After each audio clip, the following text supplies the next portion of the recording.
Today is September 11th, 2023. I want to talk about the ongoing conflict in Ukraine, the continued Ukrainian offensive, and where things may go from here. There are several key developments, but before I get into that, I want to talk about the situation on the ground. I want to start by looking at liveuamap.com. It is a pro-Ukrainian live map, so keep that in mind as we look at it. So if we zoom in along the line of contact here in Zaporozhye, we zoom in and we can see that despite the supposed Ukrainian breakthrough and the gaining momentum of Ukrainian forces, we do not see any additional gains. We don't see any further Ukrainian offensives. Whether or not they take territory, we don't see any of that major fighting taking place. Instead, we actually see a red rifle icon, which means Russian forces are on the offensive. They are on the offensive. There's fighting around Robotyne, and we were told that there was no longer any fighting there because Ukraine took it, and it is no longer contested. Ukraine has moved beyond that. Even this pro-Ukrainian map is saying, no, there's still fighting around Robotyne. If we go back to the map and we go along the line of contact, we see these red rifle icons across the line of contact in the Donbass region. This is Russian forces pressing on the offensive. They're not doing big arrow offensives like Ukraine is attempting in the south, or that they had been attempting around Bakhmut here. Instead, what they are doing is this slow, grinding push forward. They are taking apart Ukrainian defenses, and only then are they trying to push forward with armor and infantry. This is a very slow process, methodical, but it is the way you move forward on the battlefield without expending huge numbers of men and equipment, as Ukraine has been doing throughout the last 3 months, now in their 4th month of offensive operations, which started on June 4th, just to remind people. So the Western media has been saying that Ukraine was gaining momentum, their offensive was gaining momentum in Zaporozhye, but in reality, they've spent the last 3 months fighting. They have exhausted their offensive potential. All of these brigades, all of the reserves that they prepared for this offensive have all already been committed to the fighting.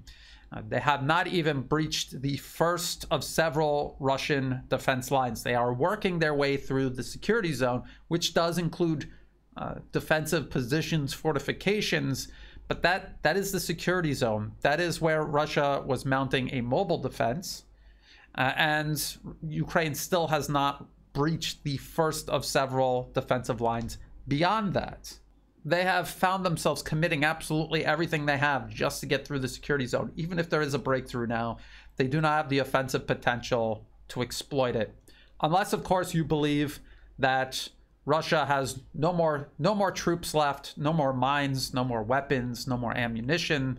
If that's the case, if Russia committed absolutely everything it has to preventing a Ukrainian breakthrough in the first place, then yes, maybe Ukraine will find uncontested defenses beyond this current line that they're trying to break through at.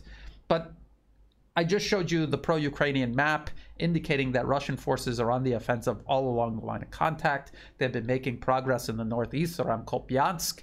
Why would they be doing that if they knew how critical the situation was in the south, that they had no more defenses beyond the security zone, and that if Ukrainian forces break through, they have all of these defensive lines that they built that aren't manned? Why would they do that? They wouldn't do that. They're not doing that. I'm going to take a very extensive look at Western analysis regarding the current offensive and where they see this going next. But before I do that, I want to address the ATACMS.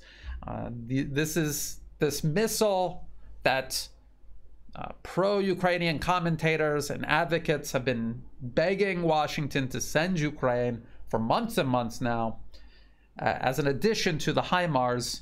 It is called the Army Tactical Missile System. It is a single large missile that is launched by the HIMARS and the M270 launchers. It has a range of 300 kilometers. And now we're hearing talk that Washington may be seriously considering sending it now. And now we're hearing all the talk about the next wonder weapon that will turn the tide of the fighting, except it won't, and I'm going to explain to you why it won't here. So let's start with ABC News. U.S. likely to send long-range ATACMS missile to Ukraine for the first time. Officials, they are coming, one U.S. official told ABC News. With a range of up to 190 miles, 300 kilometers, depending on the version, deploying ATACMS could allow Ukraine to reach targets nearly 4 times further away than the currently provided rockets for US-made high-mobility artillery rocket systems and M270 multiple-launch rocket systems. We're talking about HIMARS and the M270. The administration has until now rejected Ukrainian President Vladimir Zelensky's requests for the weapons, even after the United Kingdom and France sent comparable Storm Shadow missiles due to concerns both over escalation with Russia and of maintaining America's own stockpiles, because the ATACMS is a long-range missile that the US envisioned using in a war provoked with China, not in a proxy war against Russia in Ukraine. But I will make this note. Out of all of the weapon systems the U.S. wants to reserve for fighting China, I think ATACMS is pretty low on the list. There's another missile, the Joint Air-to-Surface Standoff Missile. This is a air-launched long-range missile, JASM. This is something that is very central to U.S. plans in the Pacific for a potential conflict. I think ATACMS is a bit lower down on the list. This is something that they would rather use in the Pacific than in Ukraine, but if they had to pick something, it would be ATACMS. The article continues. It says, with Ukrainian forces struggling to break through heavily defended Russian lines more than expected in its ongoing counteroffensive, political pressure in Washington over sending military aid has increased, along with a desire to see more progress on the battlefield. A surprising discovery could also ease the administration's choice to send the weapons. The U.S. has found it has more ATACMS in its inventory than originally assessed. 2 officials told ABC News. Nothing inspires confidence like a military that does not even know what it has or doesn't have on hand. There's something very suspicious about this sudden discovery. The serviceability of the rediscovered stockpile is not yet clear, nor which specific type of missiles it contains. ATACMS comes in several forms, from missiles with large high-explosive warheads to anti-personnel cluster munition versions that drop hundreds of bomblets on targets. And indeed, there are a number of versions of the ATACMS missile. Let me show you this here.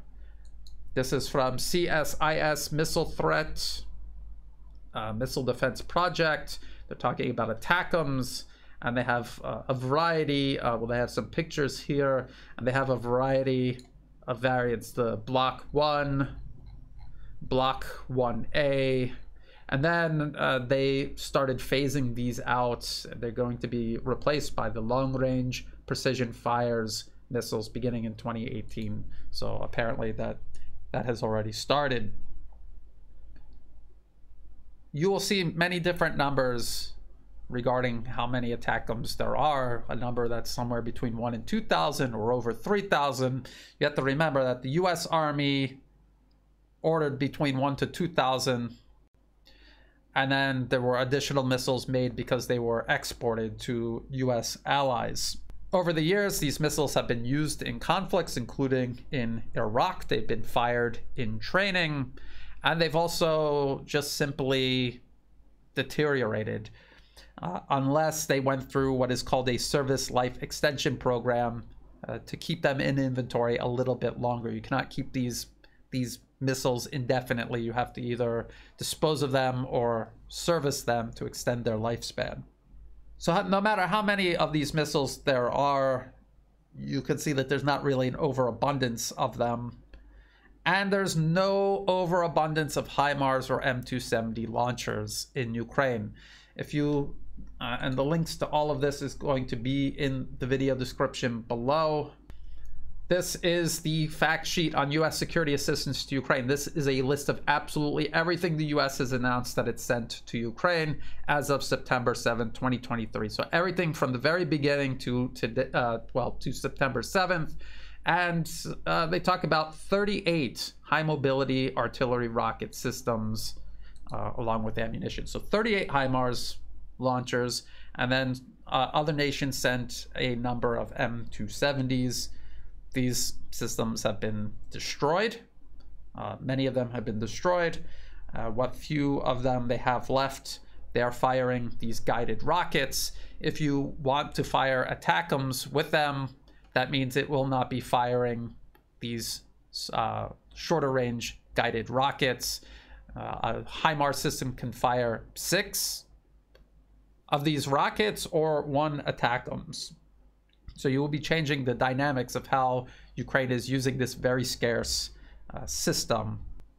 There's a limited number of missiles altogether. There's probably a limited number the US wants to send to Ukraine, considering they would rather use them in the Pacific against a war provoked with China. There's also the limited number of launchers that they can even be used together with. And then there's the problem of whether or not they're even going to make any difference. Yes, it is a long-range missile. It will be used to hit targets, Russian targets. It will do damage. It will kill people, just like the Storm Shadow cruise missile is doing. It has, again, a comparable range. But the Storm Shadow missile has not been the game changer it was presented as, and neither will the ATACMS. It is not a war-winning capability. If it was a war-winning capability, Russia would have already won the war. They have their own equivalent of ATACMS. It's called the Iskander. The Iskander missile complex is a dedicated platform for this type of long-range missile. Their missiles have a longer range, 400 to 500 kilometers. There's a ballistic missile version. There's also a cruise missile version. Then, on top of that, Russia has its guided rocket system, the Tornado S, which is the equivalent of the HIMARS Ukraine is using right now. It also has a longer range than the HIMARS does. There's also just cruise missiles that Russia has been using, which can hit anywhere inside Ukraine. It has a much longer range than the ATACMS or the Iskander. And Russia has many more missiles. It is producing these missiles. It is producing the missiles and the launchers, firing them. According to CSIS, this is June 2023, Russia isn't going to run out of missiles. And I think the headline tells you a lot right there. And then within this article, it's very interesting. They cite Ukrainian military intelligence. And we remember Ukrainian military intelligence telling us that Russia was going to run out of missiles months ago. Clearly, that has not happened. Russia is firing more missiles now than they ever have. So not only did they have the production to sustain their rate of fire, they're increasing their production. But this is what Ukrainian intelligence admitted. Russia currently manufactures around 60 cruise missiles, 5 Iskander ballistic missiles, and 2 Kinzhals every single month. And I assure you that those production numbers in reality are much higher than that. So again, if the US is transferring these weapon systems to Ukraine to use, what difference are they going to make if Russia has at least the same capability, if not greater, and in greater quantities? You also have to remember that Russia is familiar with these weapon systems. They designed them. They have been using them for years. Their soldiers are trained to use them. They also have a significant amount of experience using them in this particular conflict. This is the ATACMS being sent to Ukraine, even though it's being used by the HIMARS that Ukrainian troops have been trained on and are gaining experience on, is a different munition with different characteristics and a whole multitude of differences that they are going to have to learn, master, gain experience with in order to use it effectively. Then there is the fact that whenever the ATACMS arrives, in whatever quantity they arrive in and however effective Ukrainians can use them, the Russians have the ability to intercept them. They are intercepting the HIMARS guided rockets. They are intercepting the Storm Shadows. They are going to be able to intercept the ATACMS. In addition to that, there is the possibility that Russian electronic warfare will be able to interfere with the ATACMS guidance. Then there's also the fact that Russia has already begun adapting to these long-range weapons that the US and its allies have been sending Ukraine. They have dispersed their logistics and their command and control. They have hardened different positions. So they are aware that these weapons exist. They are aware of the possibility of these weapons hitting sensitive targets. This was May 6, 2023. Russia's jamming of US-provided rocket systems complicates Ukraine's war effort. So if this is in regards to the HIMARS, if Russia was able to do this with the HIMARS guided rockets, they will be able to do something similar with the ATACMS ballistic missile. Russia has been thwarting US-made mobile rocket systems in Ukraine more frequently in recent months, using electronic jammers to throw off its GPS-guided targeting system to cause rockets to miss their targets. Ukrainian military officials, with the US's help, have had to come up with a variety of different workarounds as it continues to use the High Mobility Artillery Rocket System, HIMARS, which has been perhaps the most revered and feared piece of weaponry in Ukraine's fight. But has it been a game changer? Has it done anything to improve Ukraine's chances on the battlefield? The answer is clearly no. Look at the offensive. Look at how it's been stuck fighting over the same two towns for 3 months now. The medium-range rocket systems were hailed as a game changer in the conflict and have played a key role since the moment they arrived in Ukraine last summer, including in last year's offensive that allowed Ukraine to take back significant swaths of territory from Russia, which is a myth. I'll get into that a little bit later. But in recent months, the systems have been rendered increasingly less effective by the Russians' intensive blocking, 5 US, British, and Ukrainian sources tell CNN, forcing US and Ukrainian officials to find ways to tweak the HIMARS software to counter the evolving Russian jamming efforts. The article also, interestingly enough, mentions the rate of fire, 18 rockets per day. Look at how long the line of contact is. Look how big the battlefield is. Think about how many Russian tanks, artillery pieces, infantry positions there are, and think about the fact that only 18 guided rockets are being launched per day. If that even is the consistent rate, if it is that or perhaps lower. Is firing 18 of any type of munition every single day going to be a game changer? The answer is no. And if it's 18 rockets a day, how many ATACMS missiles a day do you think they're going to be able to launch? Far fewer. So HIMARS was supposed to be this game-changing weapon. It turned out that it wasn't. And then as soon as people realized that that was not going to change the situation on the ground, they began searching for other wonder weapons. Before ATACMS, there was Storm Shadow. So we have this from Business Insider. Russia adapted to game-changing HIMARS, but Ukraine's new Storm Shadow missiles could put the fear back into its commanders, warfare experts say. This was in May, right before, a month before the offensive was launched.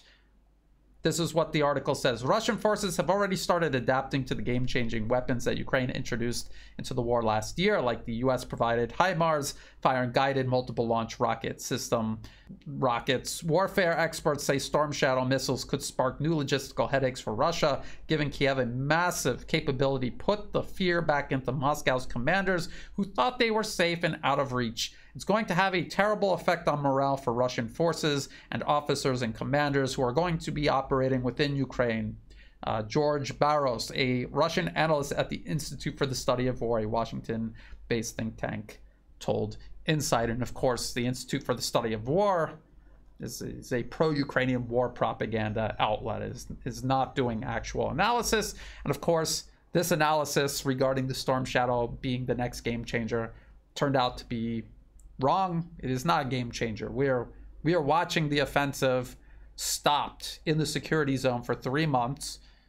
The Storm Shadow did not impact Russian combat power sufficiently to change the game. The Storm Shadow with a comparable range to the ATACMS, if it could not change the game for Ukraine, adding in the ATACMS are not going to either.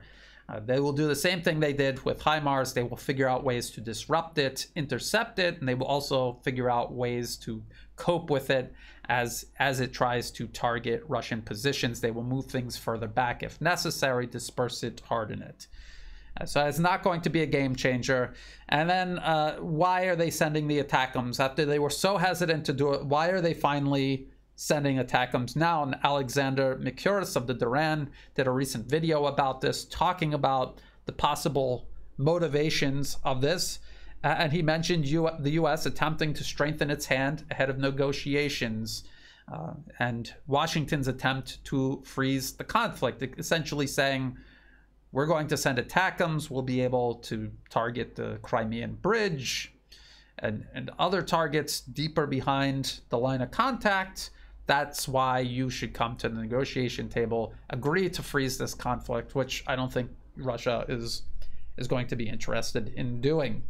I personally believe that this is also part of this bluff that Washington and its allies have been attempting to make with Russia, this attempt to create the illusion that a constant, unending stream of military assistance will be poured into Ukraine for as long as it takes. But the problem is the fact that ATACMS are coming. Why are they coming? They're coming because the US and its allies are out of everything else. They're out of even basic things like artillery, ammunition. They're sending ATACMS because they have nothing else to send. And the fact that ATACMS were actually a weapon system the US wanted to reserve for fighting in the Pacific, and now they have to use it to send to Ukraine to maintain this illusion of constant military assistance for as long as it takes, that actually indicates to people in Moscow who understand what is actually happening on the battlefield, that indicates weakness, not strength. Alexander Mikuris also talked about the possibility of the ATACMS being used on the Crimean Bridge. And of course, it will have the range. It will have the ability to target the Crimean Bridge. It may hit the Crimean Bridge, it may even destroy the Crimean Bridge. But I want to remind people, and I've said this many times before, I'll probably say it again, even in this video, Crimea joined the Russian Federation in 2014. The Crimean Bridge was completed in 2018. The land bridge was established in 2022. So for several years, Russia was able to sustain both the civilian economy in Crimea as well as all of its military installations there for several years. If you were to destroy the Crimean Bridge and somehow cut the land bridge, Russia is still going to be able to supply the civilian economy and also its military installations in Crimea. This is not the cutting off and isolation of Crimea that Western military planners seem to think it is. Now, if Ukraine managed to destroy the bridge completely, of course, that would be highly symbolic. It would be a boost to Ukrainian morale.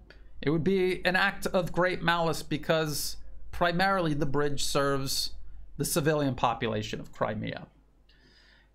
And by destroying the bridge, conversely, it would give Russia justification to escalate in a whole number of ways, including hitting the Ukrainian power grid even harder this winter, perhaps. Other infrastructure that Russia has so far spared.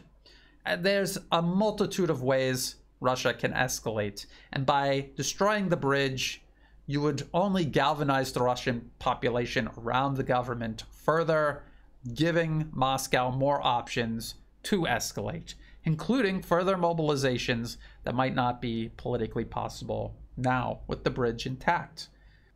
ATACMS, maybe the US will finally send them, maybe they will not. Regardless of what they do, it will make no difference. It will not have an impact on the outcome of the fighting. People who think ATACMS or F-16s or M1 Abrams, people who think these wonder weapons are going to win, are ignoring all of the other wonder weapons that have so far been sent that have had absolutely no impact on the fighting and the outcome of that fighting. We are watching a stalled if not failed, Ukrainian offensive that failed to reach the first of several Russian defense lines, despite having a multitude of supposed wonder weapons at their disposal. Now, let's get into this War on the Rocks article. Perseverance and Adaptation, Ukraine's Counteroffensive at 3 months. This was published September 4th, 2023 by Michael Kofman and Rob Lee. And having read this, I would say that the vast majority of this are contributions and narratives that Michael Kofman has been talking about for months. I really don't know what Rob Lee's contribution to this was, except possibly so-called open source intelligence. And in fact, this open source intelligence is probably the primary source of the many bad takes that Michael Kofman has made and has acknowledged that he has made over the last year and a half. Now, before I read this further, I want to explain why I talk about Michael Kofman often. It's because he is widely cited all across the Western media, and even when they're not directly quoting him, they're usually quoting so-called analysts and experts who are just taking things Michael Kofman said and usually spinning it to make it a little bit more positive, because I find that Michael Kofman is more objective and honest than any other Western openly pro-Ukrainian analyst. And here is his profile at the Carnegie Endowment for International Peace. This is a U.S. government, military, and corporate funded think tank. And down here it says he regularly advises senior government and military officials. That might be another good reason to look at his mindset. He's being cited by the Western media. The Western media is creating narratives based on his analysis. He's also giving advice to senior government and military officials.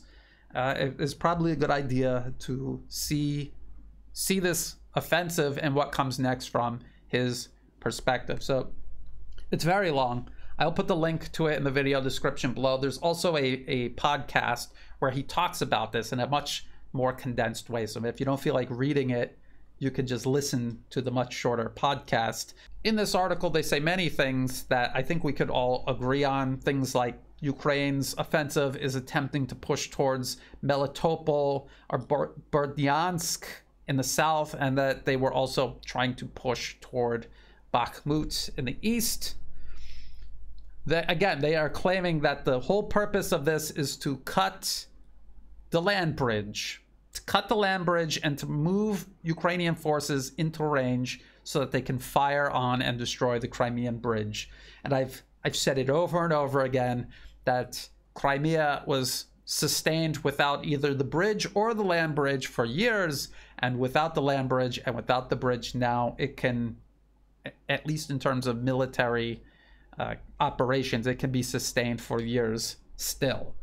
The fact that they really don't point that out in their analysis says something. It really does. Then the article says what Ukraine needs. And this is the primary point of the article, is to explain how the offensive played out and what Ukraine would have needed for this to have been more successful and what it will need in the future. So it says Ukraine needs more air defense, mine clearing, and similar enabling capabilities. Western assistance over the past 18 months has enabled Ukraine, but it has also limited Ukraine's operations, resulting in under-trained units having to go up against a well-prepared defense without the benefit of air support. However, the challenges of this are not only due to capability and capacity shortcomings. The Ukrainian military continues to struggle with scaling offensive operations and conducting combined arms operations at the battalion level and above, with most attacks being at the level of a platoon or a company. A company is usually around 100 men. These are important areas to address in Western training programs. Michael Kofman, before the offensive was launched, he was very optimistic about these NATO-trained and NATO-armed brigades. He honestly believed that a brigade could be cobbled together in just a couple of months and then perform effectively on the battlefield. Although he did occasionally preface it with, these are new units, we don't actually really know how they'll perform on the battlefield. But I said months before the offensive that the result would be catastrophic. You cannot train a brigade in just a couple of months. You slap together a brigade in a couple of months and you put it on the front line attempting to break through prepared Russian defenses. It will be a disaster, and that is exactly what happened. In order to stand up a new brigade, you would need a year or longer. In some cases, you would need years, depending on the different deficiencies you had in manpower, especially as you go up inside the organization of the brigade and you need to fill out positions of leadership. It takes years to create effective leaders at different levels of the brigade's organization. So the article is admitting that NATO training was inadequate and that Ukrainian forces were limited on the battlefield because of it. You only have a couple of months to train. Maybe you can train as a fire team, 4, 5 men, maybe a platoon up to 30 men, maybe as a company, 100 men, but you definitely didn't have any time to train on a much larger scale, coordinating operations between different companies, for example, which is probably one of the reasons Ukraine is operating in such small units. They don't have the training or the leadership or the capability to conduct operations on a larger scale than that. And they point out and criticize the US government pressuring Ukraine to commit more troops to the offensive in the south and conduct much larger operations. They say they simply don't have the ability to coordinate an operation that large, and it's due to the limitations of NATO's training. The article also says that Ukraine needs more air defense. Where is that coming from? Because even before the US sent its first Patriot missile system to Ukraine, where it would be expending huge numbers of interceptors, there was already a critical shortage of Patriot missile interceptors. There was already a critical shortage when you sent it to Ukraine, where it'd be used even more than it was being used in Saudi Arabia, which created the shortage in the first place. That was only going to compound the critical shortage. And as is the case with advanced manufacturing something like a missile, an air defense missile, this is a complex process. The manufacturing cannot just be magically expanded. It could take a year or more to expand production. And that's if you have the money and the willpower to expand your facilities physically and bringing in the new equipment required to expand production. But then you also have to find the additional manpower to expand production, which is a real problem. As a matter of fact, all throughout this article, there is a repeated call for the West to expand military industrial output. But just like I said in regards to the Patriot interceptors, expanding military industrial output takes time. It could take a year or more, depending on what it is you're manufacturing. It could take years.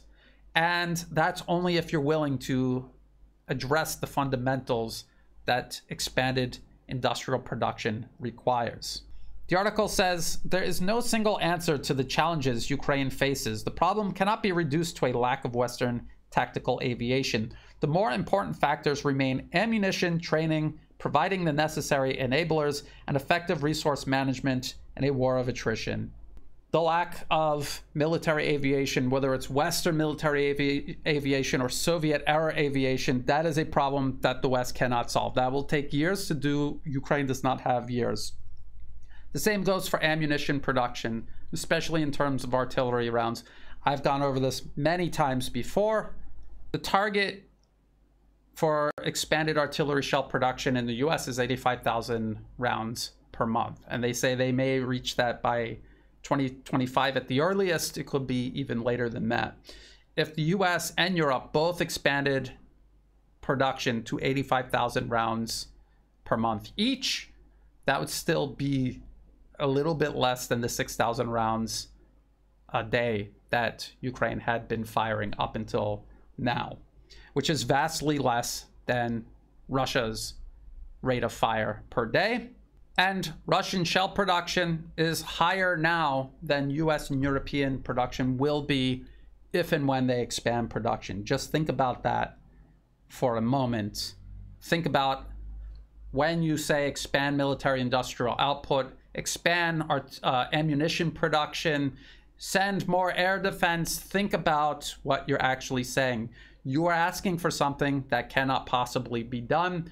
Not this year, not next year, probably not for 2 or 3 years, and only if the US and Europe make a much more serious commitment than they've already made now to expand production. The article continues. It says, Ukraine's summer offensive is coming down to the balance of attrition over time, which side has more reserves, and who can better manage their combat power in a prolonged slugfest. In order to sustain Ukraine's war effort, Washington should support Kiev's preferred approach, which means resourcing ammunition, which does not exist, providing the requisite long-range strike systems. I already talked about ATACMS, Storm Shadows, HIMARS, will not make any difference, and supporting enablers. They won't make any difference because Russia also has these capabilities, but in greater abundance, and in many cases with greater capabilities. Is this even a real question? The balance of attrition over time, who does it favor? It's very clearly Russia. They have more troops, they have more weapons, they have more ammunition. It clearly favors them. Then the article starts to talk about these long-range strike capabilities. Artillery, HIMARS, ATACMS, Storm Shadow. Well, they don't mention ATACMS, but if ATACMS are sent, they would fit into this category. The article says Ukrainian forces have been degrading the Russian defense with artillery fire, HIMARS, drones, and select strikes with Storm Shadow missiles against high-value targets.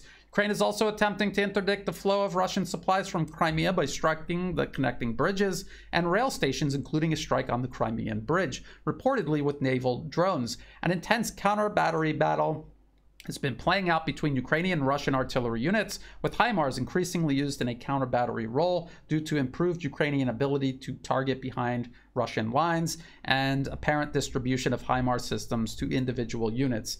So this is basically repeating this claim that I've brought up many times before. People claiming that Ukraine somehow, in some way, has an artillery fire advantage over Russia, which makes no sense. The reason it makes no sense is that for every single capability they just mentioned that Ukraine is using to take out Russian artillery, Russia also has that it is using to take out Ukrainian artillery. The only question that remains is who has more artillery, who has more ammunition, who has more drones, who has more long-range strike capabilities? And the answer to every single one of those questions is Russia. There appears to be a problem that all of these analysts are suffering from. They appear to be only watching pro-Ukrainian video clips of Ukraine destroying Russian artillery on the battlefield with their drones. Their drones are helping HIMARS target artillery positions, Russian artillery positions, using these first-person view FPV drones to hit Russian artillery positions, counter-battery radars being taken out on the Russian side. The problem with all of this is Russia is also doing this, only they're doing it much more often. And Russia also has much more equipment to spare as they lose it than Ukraine does. That is the whole problem. And then when you listen to even Ukrainian commanders saying we're outgunned 10-1 in some cases, what does that tell you about the balance of attrition? You will see that if you're truly objective, you will see videos from both sides of all of this equipment being destroyed. You will see Russian drones taking out counter-battery radar systems the West has sent Ukraine, or the few remaining Soviet-era counter-battery radar systems that they've had. Russia is also doing this. Then the article talks a little bit about the Storm Shadow missiles, and what they say begins to contradict their other claims that somehow Ukraine has a artillery fire advantage, that it's using these long-range capabilities to affect somehow attrition, the balance of attrition favors Ukraine. This is what the article says. It says Ukraine has killed multiple Russian generals in Storm Shadow missile strikes and has targeted logistics nodes and key bridges. These strikes have complicated Russian operations, enabling progress, but by themselves, long-range missiles have not proven a panacea. Part of the reason is Russian adaptation after the introduction of HIMARS systems last year, hardening command and control nodes dispersing logistics and pushing supplies directly to the front. A robust strike campaign to isolate the theater of operations by focusing on Russian lines of communication might have greater effect, yet 4 months of strikes with Storm Shadow missiles suggest that the task of severing Russian supply lines with missiles alone is harder than some might believe. And I would say it is impossible. You don't have enough missiles. The missiles themselves are not capable of achieving this. And I think we hear a very similar argument being made to those who attempt to sell the idea that you could win a war with air power alone, which you cannot, and it has been proven many times that you cannot win a war with air power alone. Do we remember the 2006 failed Israeli invasion of southern Lebanon and the massive cross-country air campaign Israel launched against Lebanon? They were bombing absolutely everything, but at the end of the day, when their troops finally went in on the ground, they found that Hezbollah's combat power was not noticeably reduced. They were still there in force, and they were able to stop Israeli advances. And so that was Hezbollah. How do you think the same concept translates to the armed forces of the Russian Federation? What would have made people think that some air-launched Storm Shadows or HIMARS or even ATACMS, together with all of these drones, what made them think that just that alone was going to cripple and cut off Russian logistics? And remember, absolutely everything Ukraine is doing to Russia to target its logistics, Russia is also doing to Ukraine, but on a much larger scale.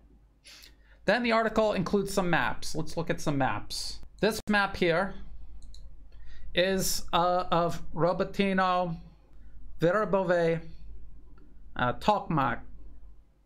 And if we zoom in here, you'll see Tokmak all the way here in the corner. These red and orange lines are defensive lines that Russia has created. I believe that this is a very, very optimistic take on how much progress Ukraine has made. This is where they started. This is where they are now 3 months later. Just to get to Tokmak, they have to go through 3 more lines of defenses before they get near Tokmak. So we've talked about the huge losses Ukraine has suffered, the fact that they've committed all of their brigades and reserves to the offensive at this point. They've still not gotten through that first of those 3 main defense lines. They were working their way through the security zone. Does anyone actually believe that they have the combat power, the offensive potential to make a breakthrough and push to the Sea of Azov, or even to take Tokmak? And if you look at the whole front in the south, you know, this blue is supposedly the gains, the progress, or at least where the fighting is taking place. And when you consider that compared to how far they have to go to reach the Sea of Azov, it's overwhelming, it's daunting. It really does not look like it's something that is possible for Ukraine's armed forces at this point. The article continues. It says, Western criticism, often appearing in the form of anonymous leaks by officials, sometimes holds that Ukraine won't mass forces and accept the inherent casualties in such an assault. This fails to appreciate the real constraints on that military's capacity to employ forces at scale. So this goes back to the fact that these brigades only got a couple of months of NATO training. They didn't have nearly enough time to train in large formations to mount the type of attacks that the West is now compelling Ukraine to conduct. It says, the United States has been misinterpreting this as a failure to commit forces to the offensive. Ukraine's challenges at scaling how it employs forces cannot be overcome by a few months of training and Western equipment, which is something I had been saying for months and months before the offensive was ever launched. These analysts were all thoroughly convinced that these NATO-trained and armed brigades had some sort of chance at succeeding on the battlefield. And I'm going to go over all of this again, just to be thorough. You cannot materialize an army out of thin air. You need to train soldiers at every level in the brigade. You have your entry level soldiers, tankers, artillerymen. You have to have squad leaders, platoon leaders, company leaders, battalion leaders, and then the brigade, the brigade headquarters. It can take 5 months to create a entry-level U.S. Marine infantryman. 3 months of basic training, another 2 months of infantry, specifically infantry combat training. And then they go to their unit, and then they train more.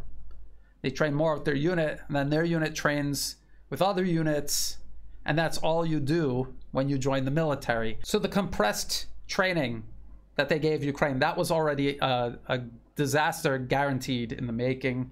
And then, because NATO is sending Ukraine a wide variety of equipment, not just a different tank than what Ukraine normally uses, but a whole host of different tanks for Ukraine to use in place of the tanks that it had been using, that it was familiar with, that its tank commanders had years of experience operating. Now you're sending not just a Leopard 2 to replace the T-64, you're sending the Leopard 2, a Leopard 1, Challenger 2, M1 Abrams. You're sending other equipment, the AMX RC-10, which isn't even a real tank. So you're sending this multitude of vehicles to perform the same role. Each one of these vehicles has training, maintenance, and logistical requirements that differ from all the others. And so you're compounding and complicating your logistics, your training, and your performance on the battlefield. And you're doing that in an extremely compressed timeline as well. I've pointed out before how it took Ukraine 2 to 3 years between signing the contract with Turkey to buy Bayraktar TB2 drones to where they were finally operating them over a battlefield.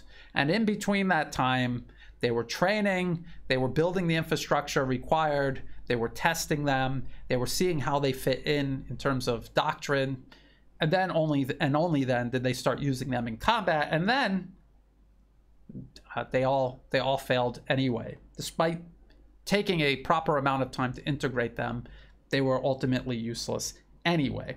Weapon systems like tanks, artillery pieces, infantry fighting vehicles, all of this to do it effectively, takes years to integrate it into a military. If you're just going to send it, train them, and get it into the battle in just a couple of months, a brand new system they've never seen before, you will face failure. You will face failure unless you're fighting an opponent who has no training at all and no weapons at all. Then maybe you might have some positive results. Otherwise, it'll be a disaster. It is a disaster. Then the article starts talking about Russian defenses. In the south, the Russian military entrenched at the level of a combined arms army. In practice, this means overlapping minefields, strong points, concrete reinforced trenches, bunkers, and multiple defense lines with communication trenches between them. Russian forces have also adapted with nasty innovations. For example, decoy trenches, mined with explosives that can be remotely detonated once they are occupied by Ukrainian soldiers. Russian anti-tank guided missile teams have deployed cameras in front of their positions to identify advancing Ukrainian vehicles, and they have dug tunnels that can be used to transfer ammunition, equipment, and personnel. They regularly counterattack lost positions, though the overall strategy is not to retain lines at any cost. That is extremely important to understand about Russian defenses. I'll say it again. They regularly counterattack lost positions, though the overall strategy is not to retain lines at any cost. When you understand this, and you see Ukrainian troops take Robotyne, or they're approaching Verbove, that is Russia using their defenses exactly as they were designed, to fall back if they felt overwhelmed. If Ukraine is taking everything they have left and throwing it at Russia all at once, they are not going to stand and fight and hold that ground at all costs. They will fall back, and then when conditions favor them, they will counterattack, which is exactly what they're doing, which is exactly what the pro-Ukrainian map indicates Russia is doing. They had multiple layers of defenses to specifically do this. And that is how they're using their defenses, just in the security zone alone. That is how they're using that. And if and when Ukraine breaches the first of several defense lines, that is how Russia will use those defense lines. And because Russia is not standing and fighting and holding ground at all costs, they're not going to be losing the men and equipment that Ukraine does when they stand and fight and hold ground at all costs, or continue sending men and machines into an area to take ground at all costs. Again, attrition clearly favors Russia. The article also talks about how Russian defenses were stronger than expected, and that stymied the initial assault. And I don't know how that could be possible. How could that be possible? And I've gone over this many times. I've read the Washington Post article from last year. Amid the fighting over Kherson during Ukraine's fall offensive in that area, and how the Washington Post admitted that all of the fighting lopsidedly favored Russia. The way they mounted their defense, the way they were fighting Ukraine, inflicting huge losses on Ukraine. Yes, Ukraine was making progress, but Russia, again, they layered their defenses and they were falling back instead of standing and fighting. They preserved their manpower and equipment while decimating all of the forces Ukraine cobbled together for that fall offensive. I also went over the New York Times article from last December, talking about how even at that point, December of last year, Russia had these extensive layered defenses that they were building both in the south and in the east.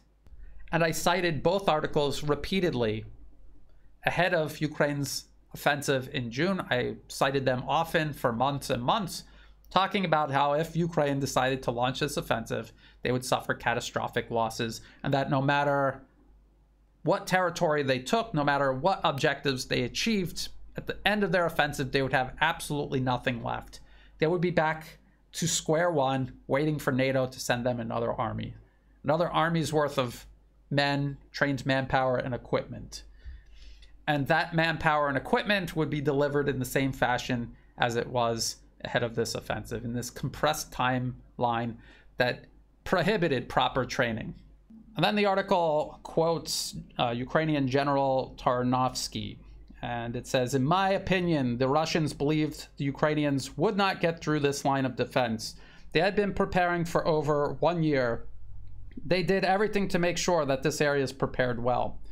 And then the article continues. It says, "This is different from the fighting in Kherson last year, where secondary lines were well manned, while the forward positions folded quickly.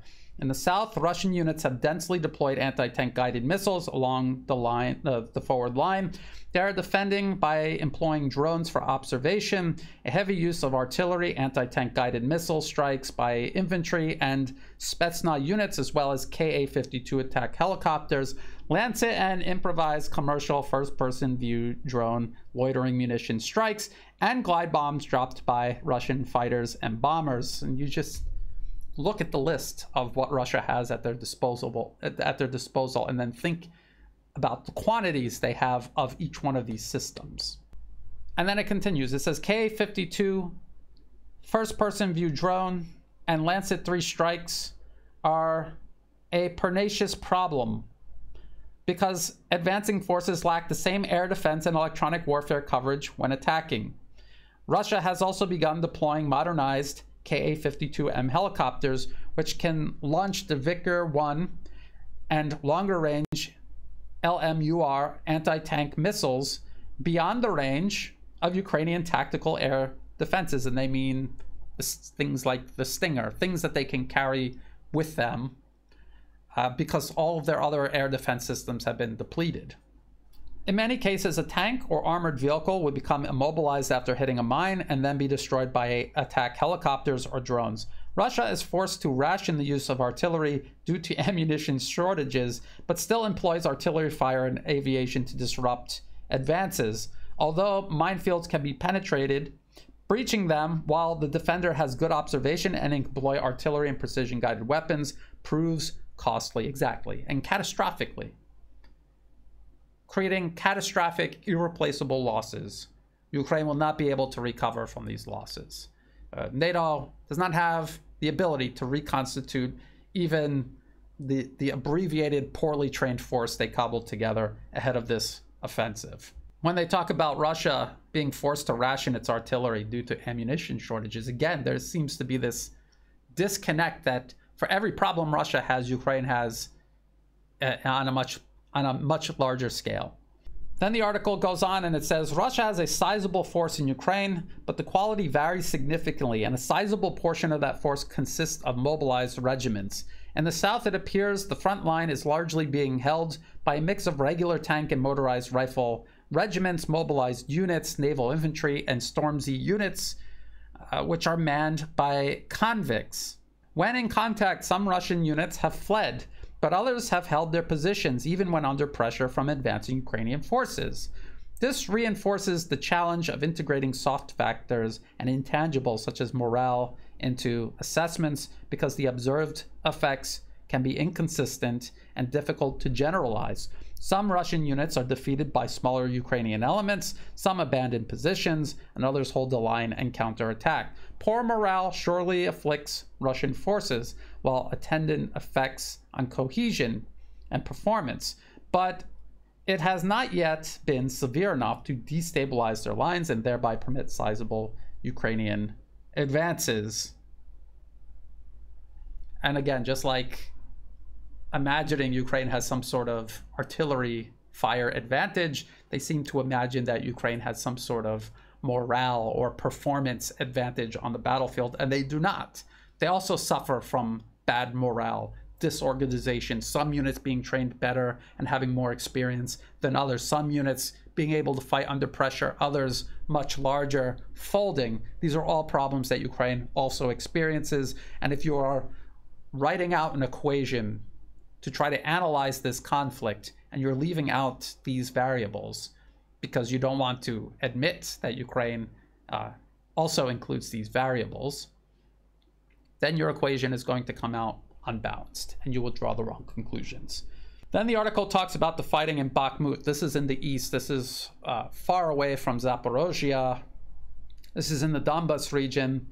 And the article claims that Ukraine's most experienced forces are actually fighting over there, and that the brigades put together for the offensive in the south, these are all newly trained troops, and that it would have made more sense to put the better experienced, better trained troops fighting around Bakhmut into these brigades with the NATO equipment, although I say that it would not have made a difference. I want to remind people that these more experienced military units fighting around Bakhmut are also at a stalemate. They're not making any more progress either. And as a matter of fact, a lot of these units were the same ones that were trying to hold Bakhmut when Wagner took the city. And we constantly hear about the low quality of Wagner fighters, and yet this supposedly low quality fighting force was able to push out some of the most experienced, best equipped Ukrainian units that Ukraine has. Then the article talks about F-16, the next wonder weapon besides ATACMS that Ukraine is demanding from NATO. And I think what they say is actually very fair and balanced. It says, observers have also argued that Ukraine would have achieved greater success if it had received F-16 fighters. Western aircraft would undoubtedly have helped Ukraine during the offensive if Ukrainian pilots had started training on these aircraft early in the war. I say, no, they wouldn't have. Even if that had happened, they might not have proven decisive because of Russia's extensive air defense and tactical aviation. Exactly. They wouldn't have made any difference at all, actually. F-16 fighters will eventually help Ukraine contest airspace. No, they won't. But having Western aircraft does not automatically convey the ability to attain air superiority. Too often, air power is treated as talismanic, as though it can resolve every challenge on the battlefield.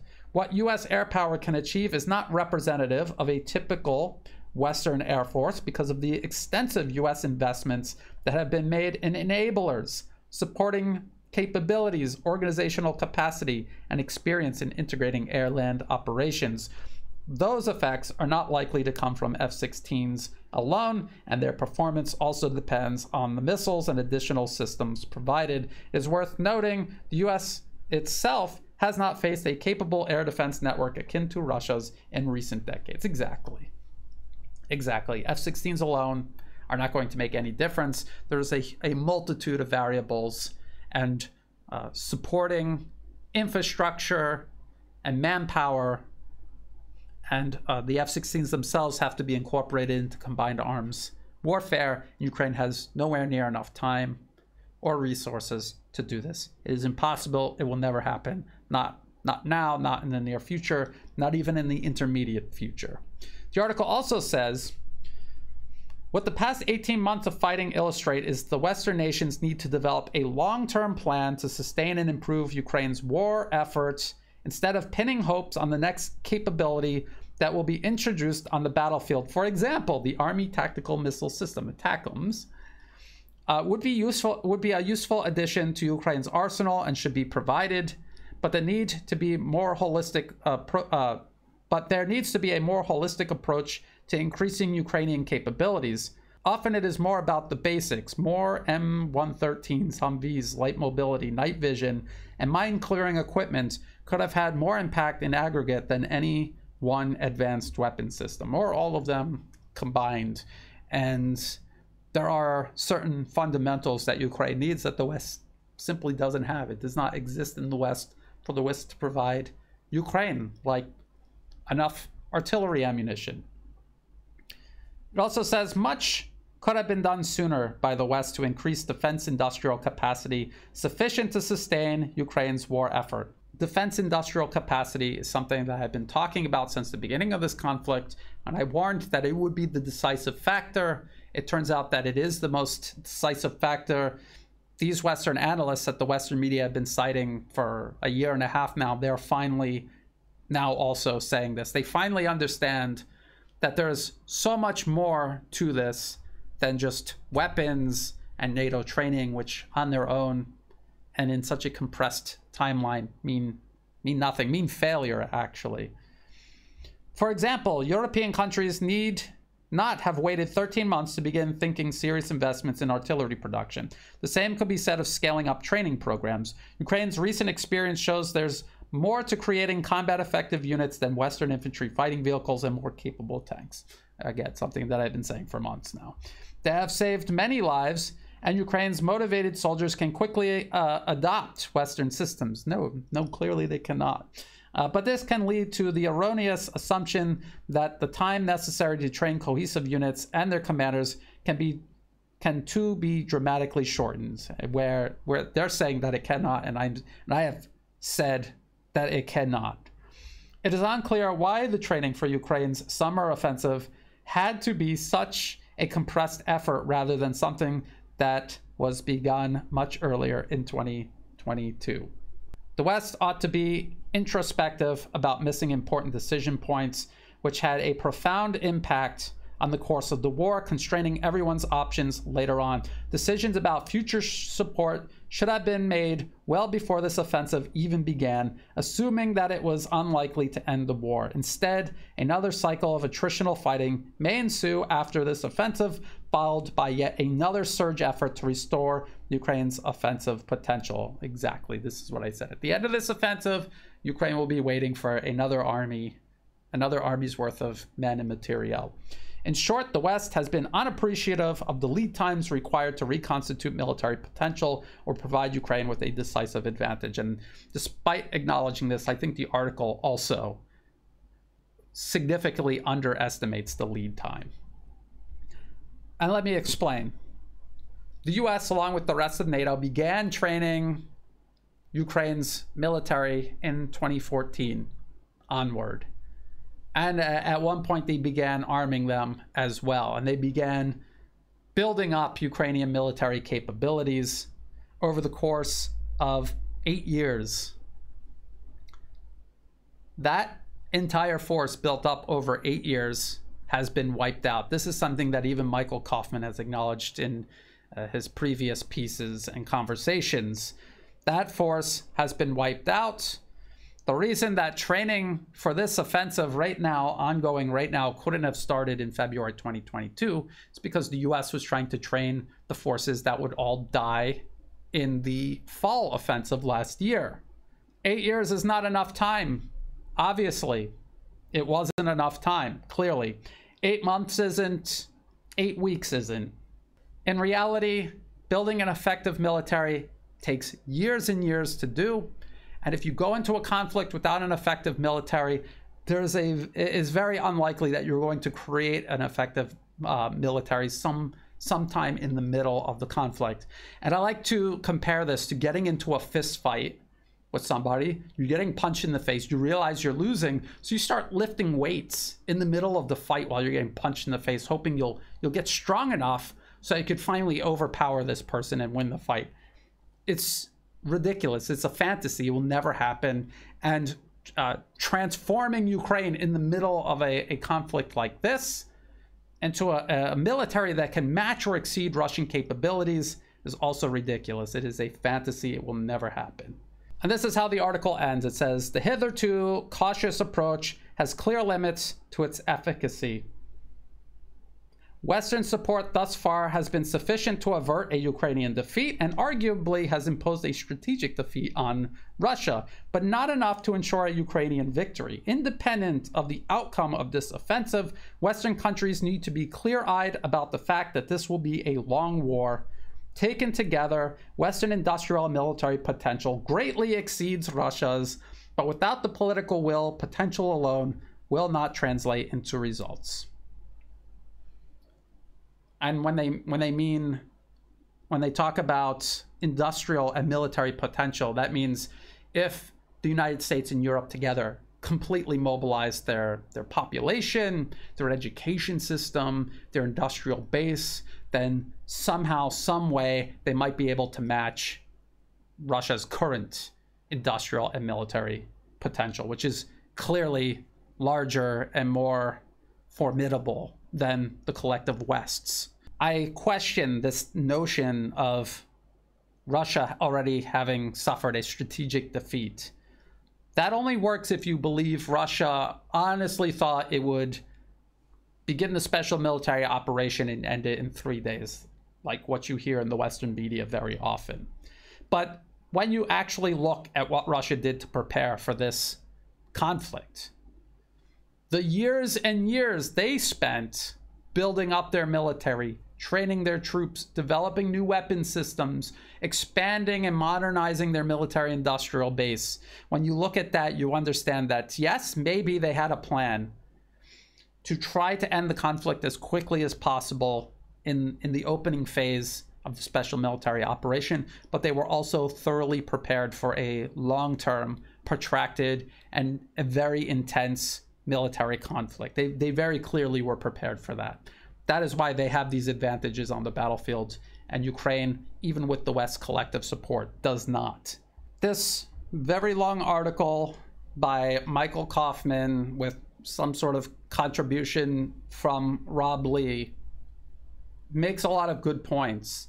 But this last part about matching Russia militarily and industrially, that is a fantasy. This is something you could say about the next conflict, say 10 to 20 years from now. It is not something you can say about the current conflict. Now, the reason I went over this extensive article and this video has been so long is because I want people to understand the mindset of these analysts who put this information out there, who then regularly advise senior government and military officials, as it says in Michael Kofman's biography on the Carnegie Endowment for International Peace website. We have to understand that there is a detachment in Washington, in Brussels, in London. There's a detachment from reality. They don't have a good grasp on what is really happening and why. And even as they come to grips with it, they're still trying to convince themselves that what they're doing is sustainable and achievable when it is not. They are never going to reach the conclusion that this entire pursuit of Western primacy around the globe is unsustainable and unachievable. So Russia, China, and the rest of the multipolar world is going to have to shape the world in a certain way that just makes it physically impossible for the West to continue on like this. Create the conditions on the ground that make conflicts like the one unfolding in Ukraine now impossible in the first place. I'm going to end the video there for now. I will continue keeping an eye on the conflict and doing regular updates. I will also continue talking about growing US-Chinese tensions and how that is manifesting itself in China and along its periphery, including here in Southeast Asia, where I'm based. If you thought this video was useful, please like and share. Think about subscribing. It's free to do. It helps the channel grow. Check out the video description below for other places you can find and follow my work. All the links that I reference in the video, also in the video description below, as are ways you can help support my work. I don't monetize my YouTube channel. If an ad pops up for some reason, feel free to skip it. It's not helping me out at all. If you do want to help support my work, please do so through Buy Me a Coffee or through Patreon. And to everyone who has been helping out, thank you so much. Whether it's a one-time donation, month-to-month donations, or even if you're just sharing my work with others out there, all of that is greatly appreciated. I could not do this work without that support. So thank you. And as always, thank you for watching.